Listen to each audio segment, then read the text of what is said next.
la dernière présentation de la journée sur la partie économique et filière, puisque finalement l'idée de tester un petit peu ces différentes cultures candidates à la double culture, quelles opportunités, quels débouchés. Et donc là, ça va être Franck Michel, une intervention à deux voix. Donc Franck Michel de la Chambre régionale Nouvelle-Aquitaine et Marc Raymond d'Artéris. Voilà, à vous pour un petit quart d'heure. Si tu veux, je fais la conclusion directement. Hein.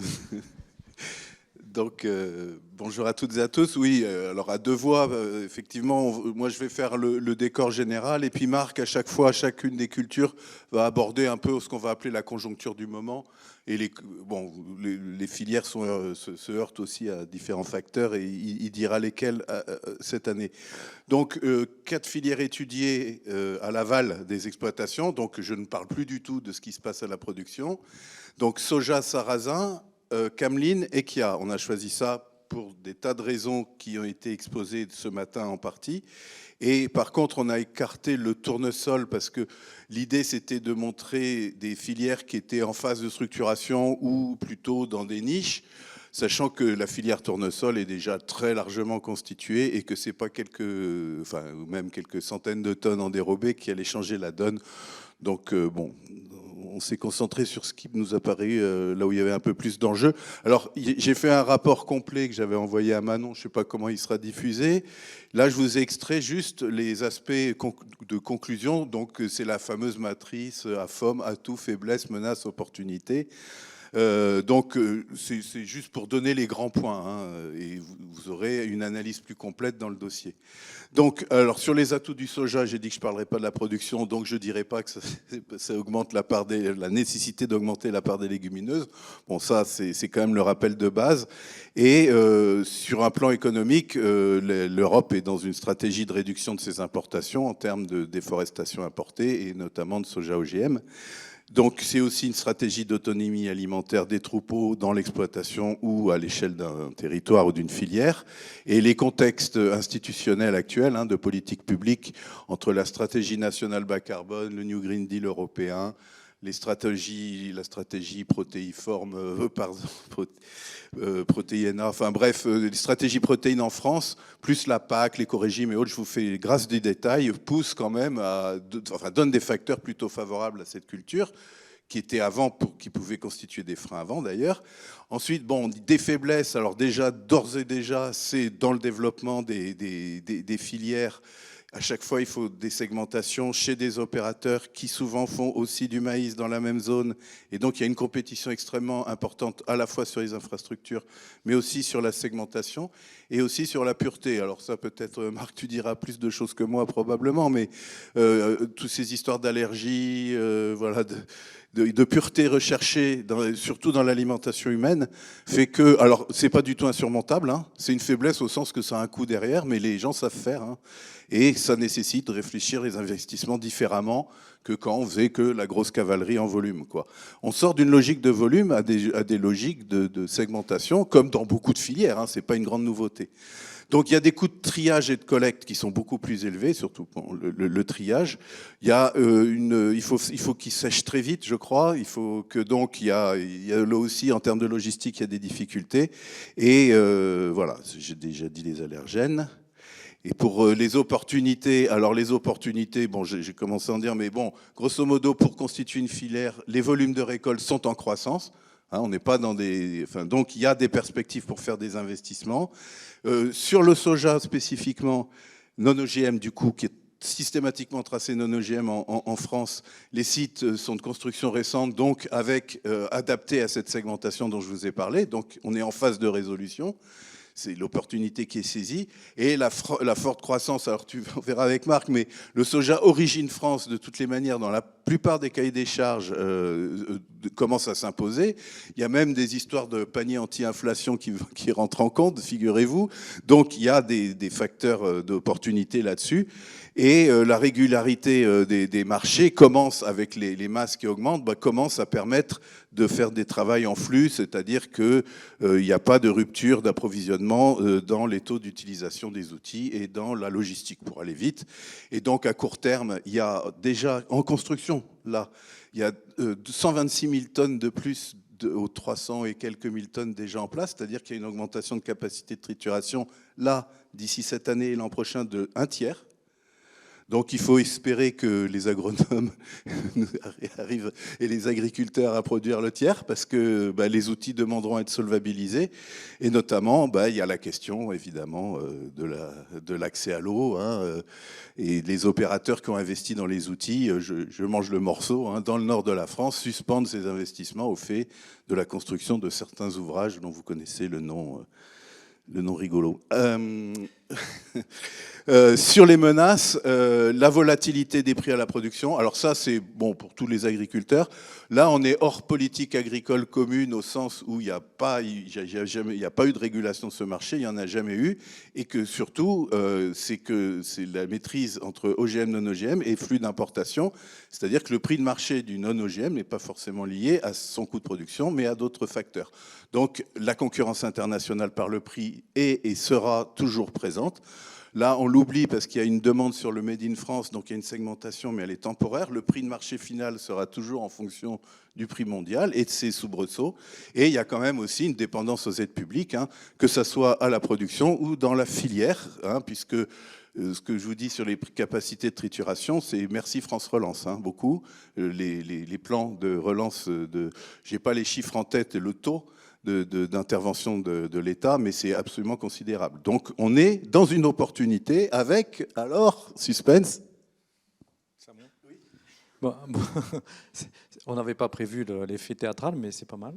Merci. Bonjour à tous, moi c'est Marc Raymond, donc directeur innovation Labo Qualité pour Arteris. Je suis ravi d'être là aujourd'hui avec vous parce que vraiment, je n'ai pas toujours été dans cette charge chez Arteris, mais j'étais déjà chez Arteris. Je me suis donc joint au projet, à ce beau projet récemment, et je suis vraiment content parce que c'est un super projet de longue haleine sur une région, sur 2 régions immenses, et avec des intervenants et des opérateurs motivés. Vraiment, c'était un beau travail, vraiment bravo. Et ça me fait vraiment plaisir d'être là. Donc moi, je vais faire un petit éclairage. Alors, je vais essayer de ne pas plomber l'ambiance, mais je ne fais, alors, ne m'en voulez pas, je ne fais que retranscrire ce qui se passe aujourd'hui, je n'y suis pour rien. Bon, c'est une petite aparté. Bon, c'est vrai qu'aujourd'hui, le soja, pour moi, qui suis lié depuis longtemps dans la profession, c'est une histoire, on va dire. C'est une longue histoire qui avait commencé déjà depuis plus d'une vingtaine d'années, même peut-être avant. Voilà, je ne remonte pas si loin, mais c'était un vœu d'être effectivement indépendant et d'assurer notre autonomie en soja. Donc nous avions une filière déficitaire en soja, et depuis quelque temps, effectivement, ce déficit a été la structure, enfin la filière s'est réveillée, et on a commencé à voir effectivement la construction d'une filière et d'unités de trituration avec une augmentation du volume, et donc quelque chose qui était plutôt positif, avec notamment pour le soja non OGM des primes liées à la filière à très forte valeur ajoutée, puisqu'on était à 150-200 euros de plus sur ces filières tracées non OGM. Donc l'histoire est passée par là, patatras, les événements que vous connaissez, l'inflation, et donc du coup une baisse aujourd'hui importante de la consommation de soja tracé dans nos filières à forte valeur ajoutée. Donc, alors, j'espère que...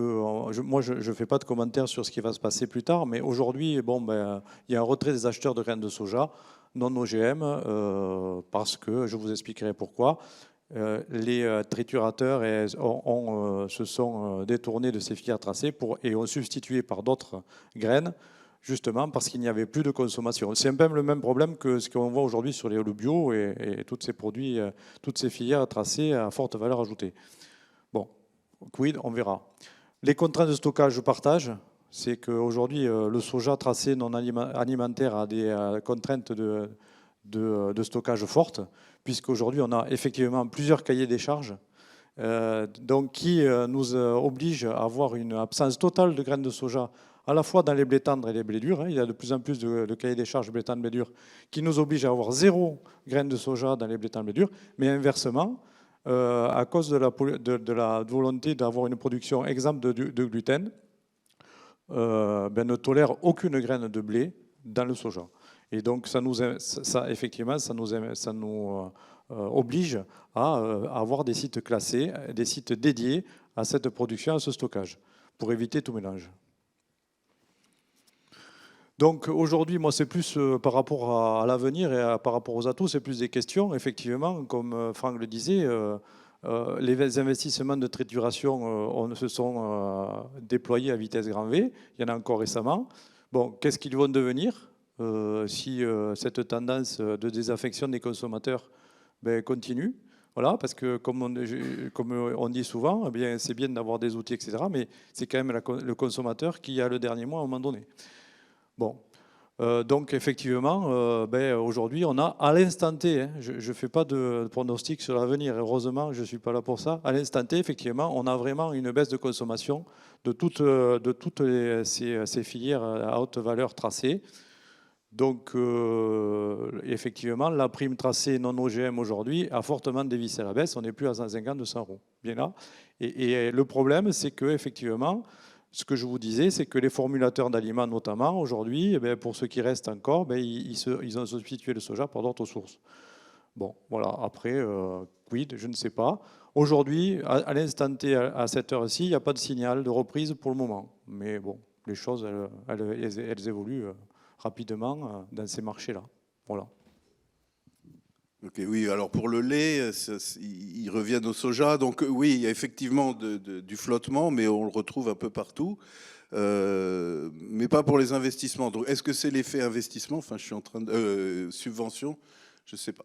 Alors, sur le sarrasin, sans transition, ce coup-là, donc sur les atouts, alors c'est déjà il y a une demande en forte hausse depuis de nombreuses années, hein, et donc c'est notamment tiré par le segment bio, hein, d'habitude c'est l'inverse, là c'est le segment bio qui tire l'ensemble de la filière, et ça fait partie de la diversification des aliments, notamment l'introduction de diversité dans les repas végétaux, hein, voilà, histoire de manger un peu autre chose que toujours la même chose. Voilà.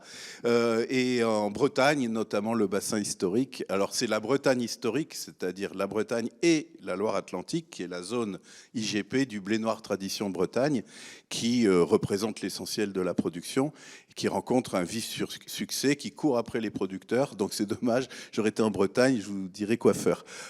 Alors par contre, il y a une faiblesse très forte, enfin il y a plusieurs faiblesses hein, dans la filière, hein. Notamment il faut qu'il y ait une nécessité de séchage dans les 24 heures, donc il y a toute une logistique à penser, surtout que les conditions de récolte sont souvent pas dans des bonnes conditions. La filière actuellement n'est structurée qu'autour de l'IGP, donc si vous n'êtes pas ni en Bretagne ni en Loire-Atlantique, eh bien c'est pas la peine d'y penser. Mais par contre, hors Bretagne, et c'est là où peut-être vous avez vu, vous chacun sur les territoires, des gens qui veulent se lancer dans du sarrasin, certains se montent leur propre filière. C'est-à-dire qu'ils se mettent à plusieurs, type CUMA, GIP ou autres, et proposent soit un moulin qui en fait déjà, soit à des stockeurs ou des opérateurs de traiter des volumes. Et ça finit souvent dans les moulins en Bretagne. Mais ça peut aussi susciter... l'idée, c'est que des agriculteurs, s'il y a suffisamment d'hectares, peuvent monter localement des filières qui seront toujours... il suffira de l'appeler sarrasin du Lot machin, enfin voilà, ou du Mont machin, et pour le vendre, parce que c'est très demandé. Et il y a pas mal d'initiatives qui fleurissent partout en France. Dans le rapport, j'ai mis toute une liste d'exemples hein, qui sont très variés, avec des tailles très variées. Et voilà, là, sur les opportunités, c'est des volumes qui sont en croissance, hein, plus 7% par an. Donc ça permet de solvabiliser des investissements de filière. La demande, elle porte beaucoup sur l'origine France, hein, comme pour beaucoup de choses. Alors avec la limite de l'inflation, effectivement, l'origine France, elle est floutée quand ça coûte 2 fois plus cher. Hein. Vous n'avez qu'à regarder les fraises, hein. Comment les gens achètent les fraises, plutôt. Et du coup, la forte croissance, elle est toujours là, mais il y a un plafond de prix et les déclinaisons locales, comme je vous l'ai dit, marchent bien. Donc c'est surtout dans la bio que ça se développe, donc avec les limites du développement de la bio aujourd'hui, hein. Sachant que c'est pas les créneaux les plus impactés, parce que c'est pas non plus dans les prix, dans les produits les plus onéreux en bio. Donc il y a la baisse de consommation dans ces segments-là est beaucoup plus faible que les moins 7% de 2022 pour l'ensemble des marchés bio. Alors les menaces, c'est toujours un peu les mêmes en agriculture. Au-delà des trucs à la production, c'est la volatilité des prix. Alors c'est vrai qu'en sarrasin, il peut y avoir des prix stratosphériques et puis l'année suivante, ils sont complètement cassés la gueule parce qu'il y a eu des importations chinoises ou des pays de l'Est de l'Europe qui ont des coûts de production beaucoup plus bas ou qui vendent ça par opportunité.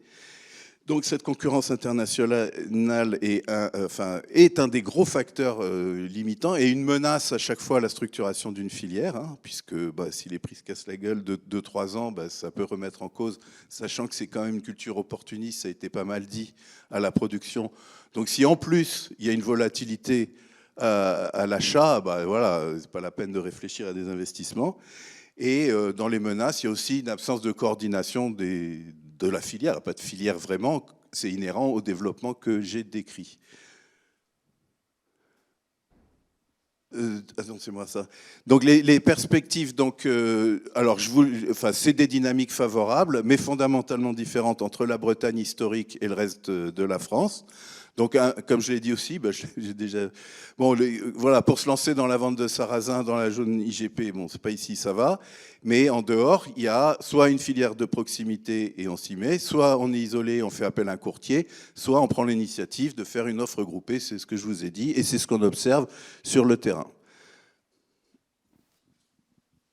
Oui, alors donc moi ce que je voulais mettre, où je voulais insister avec mon œil d'organisme stocker, c'est effectivement l'abaissement des seuils de limite maximale de résidus sur les alcaloïdes et dérivés, et effectivement qui peut entraîner aujourd'hui un risque de déclassement important. C'est ce on peut vivre tous les jours. Donc on a un gros problème d'enherbement sur le sarrasin avec notamment le datura. Alors, il y a quelques innovations sur la détection des datura par drone et autres. Bon, les spécialistes ici en parleront, mais qui est très cher et qui n'est pas avéré. Alors, c'est le problème majeur qu'on a, nous, c'est effectivement un désengagement de nos agriculteurs à cause de ce risque de déclassement fort et donc de dévaluation forte. Et on a illustré, il y a 3 ans, on faisait 1500 tonnes dans notre filière sarrasin, hein, qu'on avait ici, historique. On a toujours des producteurs historiques, mais aujourd'hui, on n'a plus que 100 tonnes aujourd'hui parce que les producteurs historiques, ils se détournent suite au risque encouru de déclassement. Mais par contre, on constate dans nos filières, alors on n'est pas sur de l'IGP effectivement en Bretagne, mais sur nos filières locales, on constate effectivement un déficit de l'offre important. Et donc aujourd'hui, nous n'avons pas de débouché sur cette culture. Si le problème de limite maximum de résidus en alcaloïdes est résolu, il n'y a aucun souci pour nous, hein. Voilà. Donc c'est plutôt positif, là. Alors pour finir, on va le regrouper, hein, le Kia et la cameline. Donc, alors l'atout principal, alors c'est peut-être pour ça que j'ai découvert, c'est une affirmation de super aliment, donc qui est riche en oméga 3, des tas de protéines, des oligo-éléments. Donc l'argument santé est bien mis en avant. Donc sur la cameline, la différence avec le Kia, c'est qu'il y a une filière structurée, mais qui n'est pas autour de l'aliment santé pour le coup. C'est autour de la demande en biocarburant vert. Alors n'est vert en biocarburant que ce qui est en dérobé, hors culture principale. C'est comme pour un peu faire un parallèle avec la méthanisation. Pour protéger, entre guillemets, bon après on pourra toujours dire, si on sort la matière organique du sol, tout ça. Bon, en tout cas, c'est des verts, c'est des biocarburants verts, pardon. Et du coup, il y a une très forte demande. Alors ça, c'est vrai pour le tournesol, qui sont en dérobé ou pas. Il y a une très forte demande, même à Toulouse, que je le dis, hein, partout en France, de cette production. Et ça, vous produisez pour ça, vous aurez un débouché. Par contre, sur les prix, ça, c'est à voir avec les primes d'incorporation et autres. Et sur le Kia, donc là, il y a une velléité, enfin, il y a une filière qui s'est constituée, 100% française, et pour le coup, c'est uniquement autour de l'aliment, enfin, de l'image santé du Kia. Donc ça se vend très cher dans des des boutiques spécialisées, enfin voilà, sur des petits créneaux, peut-être tu décriras. Après, bon, le cas, c'est, j'ai effectivement regardé les graines, c'est très très très petit. Et alors, je ne sais plus, monsieur qui parlait des triages, bon, bah là, c'est une grosse galère, visiblement, et il faut des trieurs optiques à très très haute performance. Bon, c'est pas insurmontable, mais ça fait partie de choses coûteuses. Ensuite, en termes d'opportunités, aliments santé, une demande en croissance exponentielle, hein, plus 50% prévu par les opérateurs d'ici 2025, donc entre la biocarburant et la santé. Hein. Et les menaces, c'est toujours pareil, c'est la concurrence internationale, c'est-à-dire que s'il n'y a pas de contractualisation entre les producteurs et les filières ici, il y aura toujours cette velléité d'opportunité et de la part du producteur et de la part des filières, car les filières, elles aussi, sont opportunes. Elles peuvent ne plus acheter ici et s'approvisionner sur le marché mondial. Les exemples sont pléthores. Donc là, il y a une vraie question, mais je pense que ça se peut résoudre avec la contractualisation. Sur ces petits marchés, ça pose pas, enfin petits ou même s'ils deviennent grands, ça pose pas de problème. Donc les perspectives sont plutôt au vert. Hein, et voilà, pour nous, les productions françaises ont de beaux jours devant elles. Alors il y a des contacts. Alors comme c'est des toutes petites filières, c'est facile de se renseigner, au moins pour avoir les premiers contacts. Donc c'est CEPOL ou coopérative associée pour la cameline. Je fais pas de pub, hein, c'est ce que j'ai retrouvé. Et bon, il y a aussi les opérateurs bio hein, qui ont aussi des contacts. Et pour le Kia, il y a un site, et visiblement, je n'ai trouvé que ce contact, mais peut-être qu'il y en a d'autres, hein, notamment en bio, alors eux, ils sont prêts, si vous êtes agriculteur, ils vous envoient les graines. Ils cherchent vraiment de la production, et ils fournissent donc gratuitement les semences pour avoir de la matière. Donc moi je confirme, alors Kia et Cameline, oui. Alors la Cameline, pour nous, on a une bonne filière effectivement en biocarburant, donc en culture dérobée, il y a vraiment un bel enjeu. Alors elle est très bien valorisée par les triturateurs parce qu'ils la lorgnent effectivement, parce que pour eux, ça donne un réel intérêt pour le bilan carbone, sur le bilan carbone. Donc il y a vraiment une demande forte. Donc le problème, c'est que, je l'ai entendu plus ou moins, c'est qu'elle est compliquée à cultiver. Bon, malgré tous les travaux, j'espère que la journée d'aujourd'hui et ces 3 ans de travaux, ça nous permettra de mieux la cultiver. Mais aujourd'hui, c'est vraiment, tout est ouvert pour la cameline. Il n'y a aucun souci. Et la graine qu'il y a, elle est un peu plus facile pour nous ici à cultiver. Par contre, alors je ne sais pas, après dans notre région, un peu plus loin, plus au nord, c'est peut-être plus compliqué. Ici, ça peut être assez facile, plus facile que la cameline pour nous, hein, vu de notre vue d'Occitanie. Et par contre, effectivement, on est largement déficitaire, puisqu'aujourd'hui, on produit 500 tonnes à peu près. Et on peut déjà avoir des débouchés pour 2000 tonnes sans problème, quoi. Voilà. Donc là aussi, tout est ouvert pour nous. Voilà. Ce que je voulais rajouter par rapport au soja, c'est que alors c'est vrai que le soja, dans nos régions ici, alors il faut effectivement dédier les sites, mais alors c'est peut-être vrai un peu plus en Aquitaine, en Nouvelle-Aquitaine. Ici, par rapport au séchage, on récolte pratiquement avec très peu de problèmes de séchage, donc ça peut aller. Donc le soja, c'est vraiment une région où il peut se développer. Pour conclure, effectivement, moi ce que je voulais dire, mais ça c'est que en fait, il nous faut les transformateurs ne veulent pas s'engager s'ils n'ont pas une sécurisation de volume. Donc ça, c'est clair et net. On peut, pour faire des contrats et des filières, il y a du travail, on peut faire des choses intéressantes, mais derrière, il faut qu'à chaque fois, c'est comme ça. Hein, moi, je les ai pratiqués. Un triturateur, un industriel, il vous dit, bon, ok, moi, je vous en prends, j'en veux, mais vous m'en faites combien cette année, combien l'année prochaine et combien dans 3 ans? Voilà. Et donc là, avec les agriculteurs, on a des difficultés parce qu'on a du mal à estimer. Et c'est ça notre problème de fond. Et pour un petit exemple, déjà il y a plusieurs années, on avait essayé de faire, alors je sais qu'on n'a pas parlé de tournesol, mais bon, c'est un exemple comme un autre, on avait essayé de valoriser du tournesol en dérobé spécialement pour des utilisations non alimentaires spécifiques. Et on n'a pas pu en faire parce que, en fait, d'où l'intérêt en fait, de mettre l'irrigation, etc., c'est que les surfaces irriguées, elles n'étaient pas utilisées pour le tournesol. Et donc les agriculteurs, ils ne pouvaient pas s'engager, nous non plus. Et donc la filière, elle a dit, bon, ben ciao, ok, on ne le fait pas. Voilà. Donc, j'insiste, des volumes, et voilà, et on arrive à faire des choses intéressantes. Merci. Ah ben voilà, c'est fini. Merci beaucoup. T'as conclu sur l'irrigation. C'est pas moi qui l'ai fait.